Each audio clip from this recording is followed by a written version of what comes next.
Voltamos, estamos debatendo hoje aqui crescimento e desenvolvimento. O que é um, o que é outro? Para isso, temos a presença do Antônio Carlos de Souza Lima, professor do Museu Nacional e da ABA, que sugeriu esse tema que ele é diretor, né, da ABA, o Werner Bayer, do Departamento de Economia da Universidade dos Estados Unidos, de Illinois. Temos também a presença do Roberto Saturnino Braga, que preside o Centro Celso Furtado, e do Carlos Bernardo Weiner, que é do IPUR, lá da UFRJ. Bem, nós interrompemos aqui com o professor Werner falando para a gente de uma singularidade do crescimento brasileiro comparativamente a outros países, talvez até ao seu próprio país.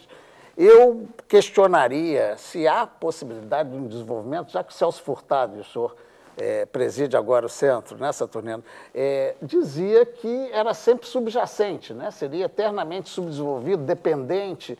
Crê que isso é verdadeiro? Não, ele enfatizava que o vetor cuidar só do econômico nunca chegaria a realizar um desenvolvimento na sua plenitude, que era preciso criar primeiro a questão social, da justiça social, da distribuição, e depois os vetores da cultura e da política, o desenvolvimento pleno com todas as suas dimensões.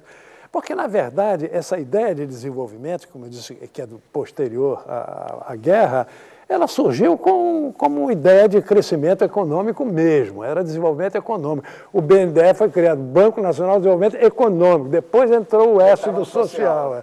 Mas naqueles anos 50 e 60, a ideia fundamental era quase exclusivamente econômico. Daí a importância de Celso Furtado como um pioneiro. Sim, mas de abrir no caso ele falava dessa interdependência. O senhor crê que isso é permanente? Continuou? Sim, continua. Acho que cada vez mais. E a consciência política do mundo todo está, enfim, percebendo isso.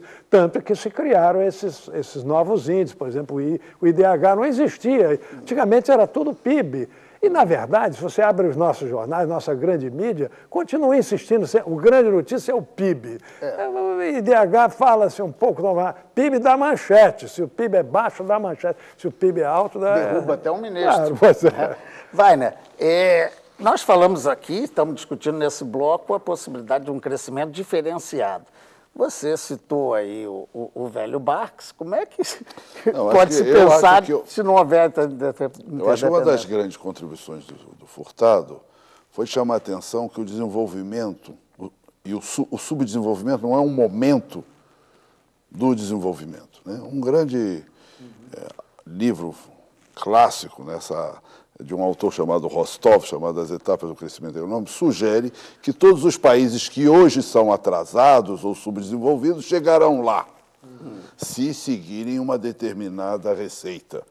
E o Furtado chamou a atenção que o subdesenvolvimento não era um momento ou uma etapa, mas era uma forma histórica determinada de organização e existência de determinadas sociedades. Isso permite olhar para o desenvolvimento e para o subdesenvolvimento como dimensões permanentes da forma de existência do capitalismo e a necessidade de entender o sistema capitalista como um sistema global, internacional, desde o seu nascimento. Não podemos entender o desenvolvimento da Inglaterra sem entender a escravidão brasileira, como não podemos entender a escravidão brasileira sem entender o desenvolvimento capitalista na Inglaterra, para pegar um exemplo simples desse processo.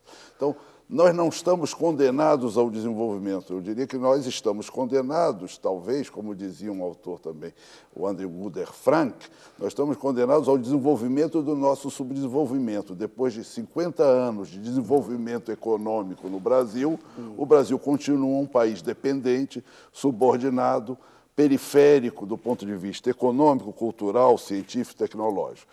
Por isso que há outras críticas ao crescimento capitalista, que é a crítica socialista, que considera que na sociedade capitalista essa igualdade, essa distribuição de rendas, esse desenvolvimento cultural não serão possíveis. Isso.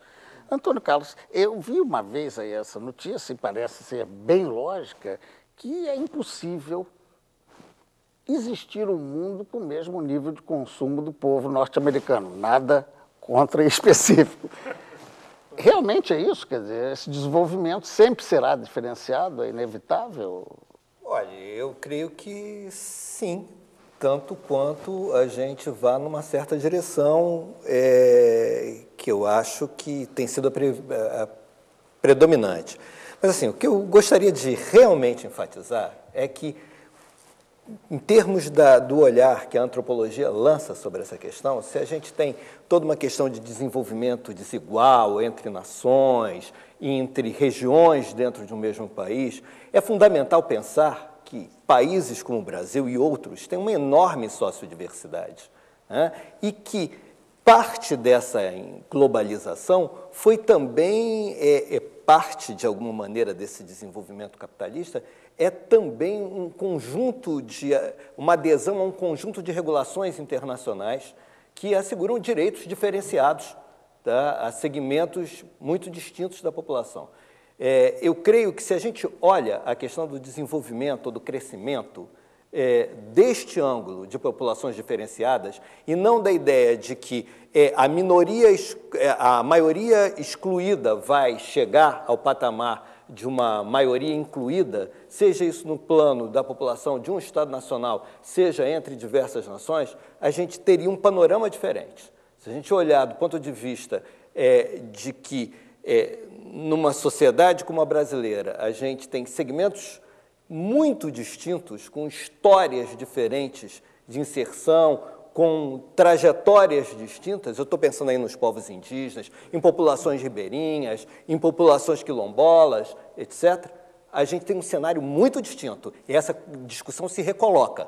A gente está indo, de certa maneira, aqui pelo mainstream da discussão econômica. Sim, mas que né? se iguala internamente também, é isso? Se iguala? Não, se iguala a discussão. Eu creio que não, eu acho que a questão é exatamente que, do ponto de vista da consideração dos direitos dessas populações, se há uma diferenciação que, enfim, faz com que o nosso subdesenvolvimento permaneça, tá? Sim. Essa diferenciação ainda faz com que ele seja a cada dia mais excludente dessas populações. É isso que eu tinha falado de igualar, quer dizer, se tem um central e o outro fica subdesenvolvido, se tem uma predominância de desenvolvimento local com isso, também alija ou afasta os outros. Mas aí é o que se entende por desenvolvimento ou não. Aí, claro. Por isso essa questão do programa é tão importante. Será que os povos indígenas querem o mesmo tipo de benesse do que se diz que seja o desenvolvimento do mundo capitalista que os emergentes da Barra da Tijuca no Rio de Janeiro? Certamente não, né? Espero que não, né? Bem, professor Werner, o mundo cada vez mais se fala, né, na globalização, na interdependência. Então, como compatibilizar isso? Todo mundo teria que crescer igual a gente já viu que é praticamente impossível, né? Até porque não daria, os bens de consumo não seriam capazes, acabava a água, acabava tudo se a gente consumisse igual ao povo norte-americano. Então, eu lhe pergunto, essa interdependência não atrapalha ou é possível ter um projeto nacional que se afaste ou que tenha uma alternativa a isso? Eu acho que você pode fazer muitas críticas sobre a globalização, mas do outro lado, digamos, a entrada de muitas multinacionais na América Latina, no Brasil, na Ásia, o que você tem que é muito interessante que essas subsidiárias das grandes corporações europeias, americanas, japonesas, basicamente as pessoas que trabalham numa subsidiária, digamos, aqui no Brasil, são a maioria brasileiros, desde o empregado comum até o engenheiro, até mesmo o presidente de uma subsidiária. É bem diferente das multinacionais, do capital estrangeiro de 50, 60 anos atrás, quando a maioria das ocupações mais avançadas estava em mãos em inglês eu diria expatriates, expatriados, digamos. Dessa maneira você tem uma mudança, eu acho que no desenvolvimento. O problema eu acho que um grande problema é a participação maior do que no passado. Você tem uma coisa que nós discutimos ainda, mas a coisa que me preocupa muito é a falta de mudanças sociais, de avanços sociais por causa do sistema educacional que vocês têm no Brasil. Eu acho que o sistema educacional é um sistema capital humano que vocês precisam quebrar.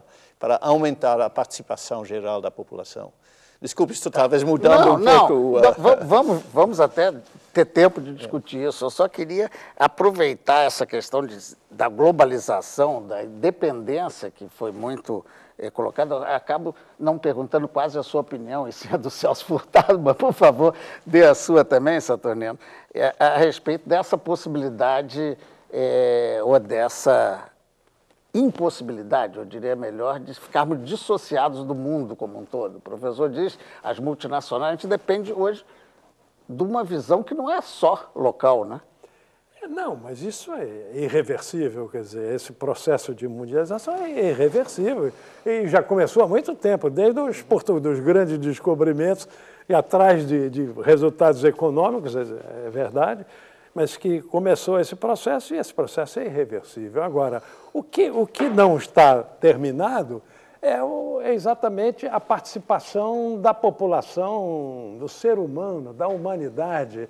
A humanidade, ela não quer dizer, a história não acabou, a história tem um prolongamento aí de quantos séculos ainda, né? E o que será esta humanidade? Ela vai ficar presa a esses anseios de consumismo irrefreável, ou ela vai compreender que o consumismo não é a felicidade, e a felicidade humana e a realização da humanidade está em outras dimensões, e isso tudo pode mudar. E no momento em que isso mudar, é claro que o capitalismo acaba. O capitalismo tem que ter consumismo desenfreado, senão ele acaba. Então, acho que nós temos que pensar também historicamente. No horizonte histórico, muitas coisas ainda vão acontecer. Eu não vou ver, mas eu sei, eu tenho a convicção de que vão acontecer. Bem, falou em mudança de sociedade, evidentemente que daqui a pouco a gente vai conversar com o Carlos Weiner, que está marcante nessa questão. Nós vamos ter que fazer um intervalo, voltamos já com a continuidade desse debate. Um instantinho só.